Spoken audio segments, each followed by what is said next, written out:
کہ ایسا انقلاب آیا کہ بنی اسرائیل کو انہوں نے اپنا غلام بنا لیا. انہوں نے کہا کہ یہ لوگ شام سے آ کے ہم پہ قابض ہوئے ہیں, اس سرزمین کے رہنے والے تو ہم ہیں, تو ہم ان سے ان کا ملک چھینیں گے. ظاہر ہے وہ چھین لیا, پھر ظاہر ہے انہوں نے چھیننا ہی تھا. جب آپ کی حرکتیں اس قسم کی ہوں پھر اللہ کی مدد تو نہیں آتی. مسلمانوں سے نہیں, تاتاریوں نے چھین لیے ملک, کلونیل پاورز نے چھین لیے. سیم وہی انالوجی ہے, اس زمانے میں بھی ایسا ہوتا تھا. تو پھر حضرت موسیٰ علیہ السلام کو اللہ تعالیٰ نے ان کا ہادی اور منجی بنا کے, نجات دہندہ بنا کے بھیجا. اور خیر بنی اسرائیل کو بھی یہ بات پتا تھی کہ ہم نے جب یہ غلامی کا دور دیکھنا ہے, اس کے بعد اللہ تعالیٰ نے ہمیں نجات دینی ہے وقت کے پیغمبر کے ذریعے, اور وہ اس پیغمبر کے انتظار میں ہوتے تھے. اسی وجہ سے فرعونیوں کو بھی یہ بات پتا تھی, تو وہ ان کے جو بچے پیدا ہوتے تھے انہیں قتل کروا دیتے تھے اور بچیوں کو زندہ رکھتے تھے, کہ تاکہ کوئی ایسا بچہ ہی نہ پیدا ہو کہ جو یہ کام کرے. وہ تو پھر اللہ کی سنت ہے. اللہ نے موسیٰ علیہ السلام کو فرعون کے گھاری جو ہے وہ پرورش دلائی, اور وہ انشاءاللہ اگلی صورتوں میں اس کا ذکر آئے گا. موسیٰ علیہ السلام کے تو تفصیلی واقعات ہیں. ہماری تو خواہش تھی کہ ایران والے حضرت موسیٰ علیہ السلام کے اوپر بھی فلم بناتے ہیں. مجھے پتا چلا ہے کہ شاید انہوں نے اب شروع کی ہے. یوسف علیہ السلام پہ تو آلموسٹ 45 قسطوں میں بنی ہے نا, یہ تو 100 سے اوپر بن جائیں گی, کیونکہ حضرت موسیٰ علیہ السلام کے واقعات تو بہت زیادہ ہیں. یوسف علیہ السلام کے واقعات تو ایک سورت کے اندر ہی آئے ہوئے ہیں نا. موسیٰ علیہ السلام کی تو صرف پیدائش سے اگر آپ شروع کریں تو اس کے اوپر ان کی جوانی تک پہنچتے ہوئے پھر بنی اسرائیل کے ساتھ جو جو معاملات ہوئے. ویسے 10 کمانڈمنٹس ایک فلم ہالی ووڈ والوں نے بنائی ہوئی ہے ایک بیہودہ سی, اس میں اتنے تفصیل, لیکن چند ایک واقعات انہوں نے اس میں فلمائے ہیں. لیکن اس میں چونکہ اسرائیلیات کی بنیاد کے اوپر ہے, اس میں کچھ واقعات ٹھیک بھی ہیں کچھ غلط بھی ہیں. تو ڈیمانڈ یہ ہے کہ یہ جو بنی اسرائیل کو تو نے غلام بنایا ہوا ہے نا پچھلے 300 سال سے, ان کو میرے ساتھ بھیج دے, ہم تیرا ملک چھوڑ دیتے ہیں, ہمیں غلامی سے تو نجات دو نا. ملک چھوڑ جاتے ہیں, ہم اپنی سرزمین شام میں چلے جائیں گے جو ہمارے ابا جی کا مسکن تھا حضرت ابراہیم علیہ السلام کا. ہم یہ بھی نہیں کہتے کہ تم ہمیں اپنا ملک دے دو, ٹھیک ہے اتنا عرصہ مہمان نوازی کی, مصر کے لوگوں نے ہمیں اکوموڈیٹ کیا, لیکن ظاہر ہے ان کو تو مفت کے غلام ملے ہوئے تھے. کون غلام چھوڑتا ہے؟ تو تیار نہیں ہوئے یہ غلام چھوڑنے کے لیے. قال ان كنت جئت بآیۃ فأت بها ان كنت من الصادقین. تو فرعون نے کہا کہ اگر تم واقعی لائے ہو نا کوئی ایسی نشانی تو پیش کرو اگر تم سچے ہو. اچھا اب یہ فرعون کے لیے حضرت موسیٰ علیہ السلام کوئی ایسی شخصیت نہیں ہے جن کو وہ نہیں جانتا. اور جب یہ موسیٰ علیہ السلام اس وقت آئے نا, اس وقت جو فرعون تھا وہ اس بڑے فرعون کا بیٹا تھا جس نے حضرت موسیٰ علیہ السلام کی پرورش کی ہوئی تھی, اور پہلے اس کی کوئی اولاد نہیں تھی. تو موسیٰ علیہ السلام نے ہی فرعون کی سیٹ سنبھالنی تھی, پھر اللہ نے اولاد دے دی اسے. لیکن یہ دونوں تھے بھائی. یہ اس وقت جو فرعون ہے یہ چھوٹا بھائی ہے منہ بولے رشتے میں, اور حضرت موسیٰ علیہ السلام اس کے بڑے بھائی ہیں, لہذا وہ رسپیکٹ کا رشتہ بھی اپنی جگہ تھا. لیکن ظاہر ہے کہ سیٹ آ جائے تو پھر آپ نہیں دیکھتے, پھر کون کسی کو پوچھتا ہے. پاکستان میں بھی یہی ہوتا ہے, آپ کے سامنے بتانے کی ضرورت نہیں ہے. سیٹ کے پیچھے جو ہیں وہ لوگ پھر بھائیوں کو بھی دھوکہ دے جاتے ہیں. پرائم منسٹرشپ کون چھوڑتا ہے جی؟ تو فرعون نے کہا کہ اگر تم سچے ہو نا تو نشانی لے کر آؤ. فَأَلْقَى عَصَاهُ, تو موسیٰ علیہ السلام نے اپنا عصا پھینک دیا. فَإِذَا هِيَ ثُعْبَانٌ مُبِينٌ, تو اتنا بڑا وہ کھلا اژدہا بن گیا. یہ نہ سمجھے کوئی چھوٹا سا کوئی سانپ تھا, اتنا بڑا اژدہا وہ بن جاتا تھا. اب مجھے بتائیں یہ اتنی بڑی چیز دیکھ کے اور پھر اس سے بڑھ کر کے دوبارہ ہاتھ لگائیں اور دوبارہ وہ لاٹھی بن جائے, سرکار یہ تو سائنس میں پاسبل ہی نہیں ہے کہ پلانٹ کنگڈم اینیمل کنگڈم میں بدل جائے اور پھر اینیمل کنگڈم پلانٹ کنگڈم میں بدل جائے. اینیمل میں سے کوئی اینیمل نکل آئے تو ایک علیحدہ بات ہے, وہ تو ہو رہا ہے, لیکن درخت میں سے اور پھر دوبارہ وہ لاٹھی بن جائے, لکڑی میں کنورٹ ہو جائے. وَنَزَعَ يَدَهُ فَإِذَا هِيَ بَيْضَاءُ لِلنَّاظِرِينَ, اور پھر انہوں نے یوں کر کے اپنا گریبان سے جب ہاتھ نکالا ہے تو بہت زیادہ سفید روشن ہو گیا دیکھنے والوں کے لیے. اب جہاں پہ چھوٹی چھوٹی شمعیں جل رہی ہوں وہاں پہ حضرت موسیٰ علیہ السلام جب یوں ہاتھ نکالیں اور ہزاروں واٹ کی لائٹ اس کا مقابلہ نہ کر سکے اور ہاتھ میں سے نکل رہی ہو, تو یہ دو بڑے معجزات تھے. اس کے علاوہ بھی معجزات تھے وہ جو ان پہ تکلیفیں آئیں, ان پہ مینڈکوں کا عذاب آیا, جوؤں کا عذاب آیا, خون کا عذاب آیا, ہنڈیا میں سے خون نکل آتا تھا, وہ آگے سورۃ الاعراف میں ہی آئے گا. قال الملأ من قوم فرعون ان هذا لساحر علیم, تو کہنے لگی قوم فرعون کی کہ یہ تو بڑا ماہر جادوگر ہے بھائی. دیکھو جب گیر الٹا لگا ہوا ہو, جادوگروں کا کردار یہ ہوتا ہے کہ وہ اس کے بدلے یہ کہہ رہے ہوتے ہیں کہ یار میری قوم کو جانے دو, اللہ پر ایمان لاؤ. جادوگر تو کہتے ہیں کہ عالی جناب یہ کرتب ہم نے کیا ہے, اب ہمیں اتنی اشرفیوں سے نوازیں اس کے عوض. جادوگروں کا تو کردار ہی ڈیفرنٹ ہوتا ہے, وہ تو دنیاوی منفعت حاصل کرتے ہیں, جبکہ پیغمبر جب معجزات دکھاتے ہیں وہ کوئی منفعت نہیں لیتے, الٹا کہتے ہیں مجھے تمہاری آخرت کی فکر ہے, اللہ پر ایمان لاؤ, گاڈ اورینٹڈ ہو جاؤ. یرید ان یخرجکم من ارضکم, یہ چاہتا ہے کہ تمہیں نکال دے تمہارے ملک سے. فماذا تأمرون, تو اب تم کیا مشورہ دیتے ہو؟ اب فرعون کو تو اپنی کرسی ظاہر ہلتی ہوئی نظر آ گئی, اس کی کانپیں ٹانگنا شروع ہو گئی کہ یہ تو بڑا خطرناک معاملہ ہونے والا ہے. تو اس نے اپنے وہ سارے واریوں کو کہا کہ بھی اب کیا مشورہ دیتے ہو؟ یہ تو اس چکر میں ہے کہ تمہاری بھی چودراہٹ ختم کرے, تمہاری پوسٹیں چھین جائیں, وزارتیں چھین جائیں. حالانکہ مجھے بتائیں کہ مطلب حضرت موسیٰ علیہ السلام نے یہ کہا تھا کہ تم اپنی حکومت میرے والے کر دو, انہوں نے کہا ہم جا رہے ہیں تمہیں چھوڑ کے, بس بنی اسرائیل جو ہیں یہ ہمارے والے کرو, جو تم نے غلام بنائے ہوئے ہیں, تم اپنے معاملات, تمہارا ملک ہے, اپنا پکاؤ کھاؤ اگاؤ, اتنی زرخیز زمین, دریائے نیل جو دنیا پہ ایک اللہ تعالیٰ کا زندہ معجزہ ہے, آج تک ایسا دریا کوئی نہیں ہے, تو تمہیں اللہ نے دیا ہوا, تم اللہ کی نعمتوں سے لطف اندوز ہو. اب مجھے بتائیں کہیں موسیٰ علیہ السلام نے یہ کہا ہے کہ میں تیری سیٹ پہ بیٹھنا چاہ رہا ہوں؟ اس نے دیکھے خود سے مطلب نکال لیے. سیم ایٹیچیوڈ مولویوں کا یہی ہے, مطلب ہم نے پورے اخلاص کے ساتھ قرآن و سنت کی دعوت شروع کی, اے جی اپنا فرقہ بنانا چاہتا ہے, حالانکہ بول کے بھی کہا کہ نہیں فرقہ نہیں بنانا. یہ میں آپ کو مینٹالٹی بتا رہا ہوں, سیم مینٹالٹی ہے. آپ بول کے کہ چندہ نہیں دینا, نہیں ہے ہوں کہہ رہے ہیں دیکھنا ایک دن آئے گا لوے گا. ہم کہتے ہیں یار جب فرقے بنتے ہیں تو ایک دوسرے کے پیچھے آپ لوگ نمازیں نہیں پڑھتے ہیں, چندہ بک الگ کرتے ہیں, مسجدیں الگ کرتے ہیں. ہم نے تو مسجد کوئی نہیں بنائی ہے, نہ بنانی ہے, ہم آپ کے پیچھے نماز نہیں, ایک دن آئے گا بنائیں گے. سرکار 15 سال تک گزر چلے نا, اور کتنا انتظار کرنا ہے, ایٹ لیسٹ 14 سال تو ہو چکے ہیں, 2008 سے اب 2022 ہے. تو پیغمبروں کے ساتھ بھی ان کا ایٹیچیوڈ یہی ہوتا ہے. تو آج جو پیغمبروں کی دعوت پیش کرے گا تو یہ اس کے ساتھ وہی حشر کریں گے جو یہ ہمارے پیغمبروں کے ساتھ کیا کرتے تھے. تو اب وہ کہہ رہا ہے کہ بتاؤ پھر کیا مشورہ دیتے ہو؟ اب انہوں نے وہی مشورہ دیا کہ ٹھیک ہے اگر جادوگری ہے تو پھر میچ ڈلوا لیتے ہیں. جب جادوگر, ہم اس سے تگڑے جادوگر بلوا لیں گے تو ظاہر ہے کہ لوگوں کے سامنے یہ اس کو شکست ہو جائے گی, لوگ اس کی بات کو توجہ سے نہیں سنیں گے. قالوا ارجہ, تو وہ کہنے لگے کہ تھوڑی دیر آپ رک جائیں, اسے مہلت دیں موسیٰ کو نا, وَأَخَا, اور اس کے بھائی کو, وہ بھی ساتھ ہی تھے حضرت ہارون علیہ السلام. کچھ عرصے کی مہلت مانگ لیں کہ ٹھیک ہے یار تم نے جو یہ چیز رکھی ہے نا, ہم اس کے اوپر غور و تفکر کرتے ہیں. وَأَرْسِلْ فِي الْمَدَائِنِ حَاشِرِينَ, اور مختلف شہروں میں نا اپنے ہرکارے بھیج دو.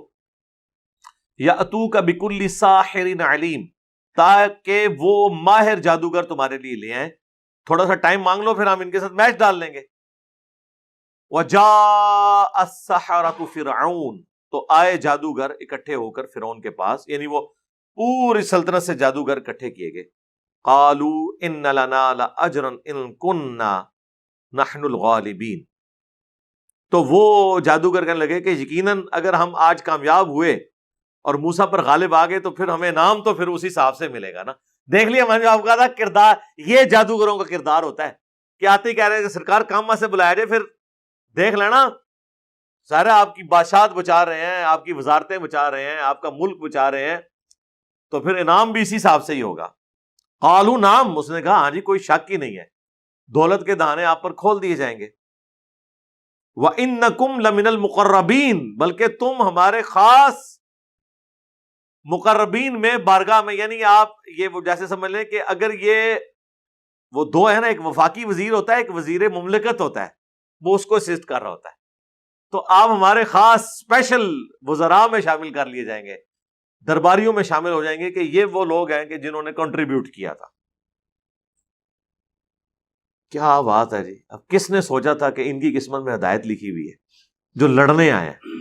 یہی اللہ کی سنت ہے کہ اللہ تعالی جہاں سے کسی کا گمان بھی نہیں ہوتا وہاں سے اپنے معاملات، اور یہ بھی اللہ کے ایک زندہ معجزہ ہی ہوتا ہے۔ یعنی آخری پیغمبر اللہ تعالیٰ نے یونان میں نہیں بھیجا، انڈیا میں نہیں بھیجا، ایران میں نہیں بھیجا، رومنز میں نہیں بھیجا، جو اس وقت کی سب سے زیادہ سیولائزڈ اور انٹیلیجنشیا شمار کیا جاتے تھے، بدوؤں میں بھیجا جو ان پڑھ لوگ تھے، تاکہ اللہ تعالیٰ نبی الاسلام کی ذات کو زندہ معجزہ بنائے کہ یہ سسٹم کی آؤٹ پٹ نہیں ہے بلکہ یہ شخصیت معجزانہ ہے، اس سسٹم میں سے تو ایسے لوگ نکل نہیں سکتے تھے۔ اور یہ ہمیشہ اللہ تعالیٰ ایسا کرتا ہے، اپنے دین کے لیے ہمیشہ وہاں سے اپنے بندوں کو اٹھاتا ہے جہاں کسی نے سوچا بھی نہیں ہوتا۔ پچھلی دفعہ گفتگو کنکلوڈ ہوئی تھی فرعون کے اس اعلان کے اوپر جس کے اگینسٹ اس کے ہرکاروں نے پوری سلطنت سے جادوگروں کو جمع کیا، سیدنا موسیٰ علی نبینا و علیہ الصلاۃ والسلام کا مقابلہ کرنے کے لیے، کیونکہ ان کا معجزہ بڑا غیر معمولی تھا۔ انہوں نے جب فرعون نے ڈیمانڈ کی کہ آپ کو اللہ کی طرف سے اگر کوئی نشانی دی گئی ہے تو دکھائیں، تو دو نشانیاں انہوں نے پیش کی جو ہم نے پچھلی دفعہ پڑھی تھی۔ ایک تو یہ کہ انہوں نے اپنے عصا کو زمین پر پھینکا تو وہ ایک اژدہا، بہت بڑا سانپ نما جانور بن گیا، اور دوسرا انہوں نے اپنے گریبان سے جب ہاتھ نکالا تو وہ سورج کی طرح روشن تھا۔ اب اس زمانے میں تو ظاہر ہے ایک بہت بڑا ایک معجزہ ہے، آج کل تو چلے کوئی بیٹری فٹ کر لے، کوئی ایسا سلسلہ کر لے، تو یہ دو بڑے معجزات تھے۔ اس کے اگینسٹ پھر اس نے مشورے کے بعد یہ طے کیا کہ اب موسیٰ علیہ السلام کے مقابلے کے لیے جادوگر اکٹھے کیے جائیں، کیونکہ اس نے ان کو پیغمبر کے طور پر تو نہیں دیکھا بلکہ یہ گمان کیا کہ یہ جادوگر ہے، تو اگر ہم اس سے کوئی بڑا تگڑا جادوگر لے آئیں تو موسیٰ علیہ السلام کو ہم شکست دے لیں اور اس کی وجہ سے اپنی سلطنت بچا لیں، کیونکہ موسیٰ علیہ السلام کی دھاک لوگوں پہ بیٹھنا شروع ہو گئی تھی۔ اب جب جادوگر فرعون کے دربار میں پیش ہوئے ہیں تو میں نے پہلے بھی عرض کیا تھا کہ جو شخص یہ معجزہ دکھا رہا ہے اللہ تعالیٰ کے اذن سے، اس کے پیغمبر ہونے کی سب سے بڑی دلیل یہ ہے کہ پیغمبر معجزے کے اگینسٹ کبھی بھی دنیاوی منفعت نہیں کسی سے طلب کرتا۔ وہی اللہ نے یہاں پہ چیز ہائی لائٹ کی ہے کہ جیسے ہی جادوگروں کو بلایا گیا تو دیکھیں انہوں نے آتے ہی کیا ڈیمانڈ رکھ دی ہے۔ اعوذ باللہ من الشیطان الرجیم، بسم اللہ الرحمن الرحیم، آیت نمبر 113 میں وَجَاءَ السَّحَرَةُ فِرْعَوْنَ، اور جب آئے جادوگر فرعون کے دربار میں، قالوا ان لنا لاجرا ان كنا نحن الغالبین، تو انہوں نے کہا یقیناً آج تو ہمیں بہت بڑا معاوضہ ملنے والا ہے، بہت بڑی جزا ملنے والی ہے اگر آج ہم غالب آ گئے، اسپیشل گیسٹ ہیں ہم آپ کے، اور اتنے بڑے کام کے لیے آپ نے ہمیں بلایا ہے۔ قال نعم، اس نے کہا کیوں نہیں، ایسا ہی ہے، وَإِنَّكُمْ لَمِنَ الْمُقَرَّبِينَ، نہ صرف تمہیں انعام ملے گا، تم میرے قریبی لوگوں میں شامل ہو جاؤ گے۔ یہ کردار تھا جادوگروں کا۔ ظاہر ہے انہوں نے کرتب دکھا کے معاوضہ ہی طلب کرنا تھا۔ پیغمبر معجزہ دکھانے کے بعد معاوضہ نہیں طلب کرتا، بلکہ وہ یہ کہتا ہے کہ میرا اجر میرے اللہ کے حضور پکا ہے، میں تمہاری آخرت کی فکر میں ہوں۔ اب یہاں پر ایک عقل مندی کی جادوگروں نے، میں سمجھتا ہوں یہی عقل مندی ان کے لیے سبب بن گئی کہ اللہ نے ان کو سب کو ایمان کی دولت سے سرفراز فرما دیا۔ وہ عقل مندی کیا تھی کہ انہوں نے کرٹسی کے اندر آ کر اب مقابلہ ہونے لگا ہے تو ظاہر ہے پہلے ایک نے کرتب دکھانا ہے پھر دوسرے نے، وہ تو اسے کرتب ہی سمجھ رہے تھے. تو انہوں نے کرٹسی میں موسیٰ علیہ السلام سے کہا قالو یا موسیٰ، انہوں نے کہا اے موسیٰ اما ان تلقیہ، کیا تم پہلے وہ کرتب دکھاؤ گے اپنی لاٹھی کو ڈال کے؟ ان کی نظر میں تو کرتب ہی تھا. وَإِمَّا أَن نَّكُونَ نَحْنُ الْمُلْقِينَ، اگر ایسا نہیں ہے تو آپ اگر اجازت دیں تو ہم سٹارٹ ہم کرتے ہیں، پہلے آپ کو موقع دیتے ہیں، سروس آپ کروا لیں. ٹھیک ہے. تو اب یہ چاہے انہوں نے کرٹسی میں بات کی، بہرحال یہ ایک پیغمبر کا انڈائریکٹلی ادب تو ہو گیا اس کے اندر، اور اللہ تعالیٰ کو یہ چیز پسند آئی. قال القوا، تو موسیٰ علیہ السلام نے کہا نہیں تم دکھا لو جو کچھ تم نے دکھانا ہے، ڈالو. فلما القوا سحروا اعین الناس، تو جب انہوں نے اپنی وہ رسیاں، سورہ طٰہٰ میں آتا ہے انہوں نے رسیاں پھینکی، اور یہاں پر ہے کہ جو کچھ بھی تھا انہوں نے ڈالا لوگوں کی آنکھوں کے سامنے، جادو کر دیا لوگوں کی آنکھوں پر. پریکٹیکلی وہ رسیاں انہوں نے سانپ نہیں بنائی تھی بلکہ نظروں کا دھوکا تھا، ایلوژن تھا. وہ تو سورۃ الحج میں اللہ تعالیٰ نے فرمایا کوئی ایک مکھی نہیں پیدا کر سکتا، سانپ بنانا تو بہت بڑی بات ہے. وَاسْتَرْهَبُوهُمْ، اور وہ سب لوگ جو ہیں خوف زدہ ہو گئے یہ دیکھ کے. وَجَاءُوا بِسِحْرٍ عَظِيمٍ، اور وہ بہت بڑا جادو اپنی طرف سے تو لے کر آئے تھے. ظاہر ہے کہ لوگ تو خوف کھا گئے، لوگ تو پہلے تیار بیٹھے ہوتے ہیں متنفر ہونے کے لیے. بہت کم لوگ ہیں جو اپنی عقل کو استعمال کرتے ہیں. ایک دوسری جگہ آتا ہے کہ حضرت موسیٰ علیہ السلام بھی دل میں خوف کھا گئے، کیونکہ یہ واقعہ کئی جگہ ہے، سورۃ القصص کے اندر، سورہ طٰہٰ کے اندر، سورہ ہود کے اندر، سورہ یونس کے اندر. تو موسیٰ علیہ السلام کیوں خوف کھا گئے؟ اس لیے ہم اگر اس کا ادب والا مفہوم سمجھیں تو یہ ہے کہ وہ خوف اس چیز سے کھا گئے کہ میں نے بھی یہی کچھ کر کے دکھانا تھا جو انہوں نے دکھایا، تو اب ان میں اور میرے میں فرق کیا رہ گیا؟ لوگ کیا سوچیں گے؟ یہ بھی جادوگر اور وہ بھی جادوگر. وہ خوف انہیں لوگوں کے گمراہ ہونے کا تھا. یہ ویڈیو کی تو یہ کمپلیٹ اسٹوری آف پروفیٹ موسیٰ علیہ السلام کی بات کی کہ وہ کیسے آئے اس دنیا میں، تو اور ان کی اسٹرینتھ کی بات کی ہے کہ فیرون کے وہاں پہ آئے تھے اور انہوں نے ان کو پالا تھا. تو اور ان کے مطلب بھائی بھی تھے، فیرون مطلب پوری ایسے فیملی تھی. تو بولتے ہیں ان کو کنگ بنایا گیا، اور ان کی مین پارٹ یہ ہے کہ ان کی جو اسٹرینتھ تھی وہ بولتے ہیں کہ لکڑی کو مطلب سانپ بنا دیا تھا، اور انہوں نے ہاتھ میں اتنی مطلب اسٹرینتھ تھی وہ پوری روشنی پیدا کر سکتے، جو آج موویز میں دیکھتے ہیں آپ کہ ہاتھوں میں سے ایسے روشنی نکلتی ہے. تو یہ پہلے ہو چکا ہے. تو یہ قرآن میں یہی لکھا گیا ہے کہ ان کے اندر یہ ساری اسٹرینتھ تھی. تو اللہ کو یہ لگتا تھا کہ یہ مطلب پہلے لگتا تھا یہ جادوگر ہے. تو پہلے اللہ نے پہلے بولتے نا آقا کہ بھائی یہ بن سکتے کہ نہیں پیغمبر، تو اس حساب سے پھر پہلے جادوگر ان کو مانا جاتا تھا. اور پھر وہ ٹیسٹ کرنے کے لیے فیملیوں نے ٹیسٹ کرنے کے لیے کہ مطلب اسٹرینتھ ہے یا نہیں ہے، تو جادوگروں کو بلایا اور جادوگروں نے اپنا جادو دکھایا، کرتب دکھائے. اور وہ جادوگر ریئل میں یہ ہوتا ہے، جادوگر ایلیوژن کرتے ہیں کہ آپ آنکھوں کا دھوکہ بولتا ہے. تو وہ ریئل میں وہ چیز ہوتی نہیں ہے، آپ کو آنکھوں سے دھوکہ کرتے ہیں، ویسے ہی لوگوں کے اندر وہ دھوکہ کر دیا. اور حضرت موسیٰ علیہ السلام بھی اس چیز سے تھوڑا ڈر گئے. تو یہ پارٹ 1 میں یہ تھا. تو ہم پارٹ 1 پارٹ 2 پارٹ 3 اس طریقے سے ویڈیو لا رہے ہیں. تو پارٹ 2 میں نیکسٹ ویڈیو میں ہم ملیں گے، اور پارٹ 2 میں دیکھتے ہیں کہ وہ تھوڑا ڈر گئے تو اس حساب سے پھر کیا ہوا، جادوگروں کا کیا ہوا جو بلائے گئے تھے. اور تو کیسا لگا ہمارا ویڈیو آپ ضرور کمنٹس کرنا، اور لائک شیئر اور سبسکرائب کر دینا، اور جو بھی نیو ویڈیو دیکھ رہے ہیں. اور ملتے ہیں ہم اگلے ویڈیو میں، تب تک کے لیے اللہ حافظ، خدا حافظ، شکران.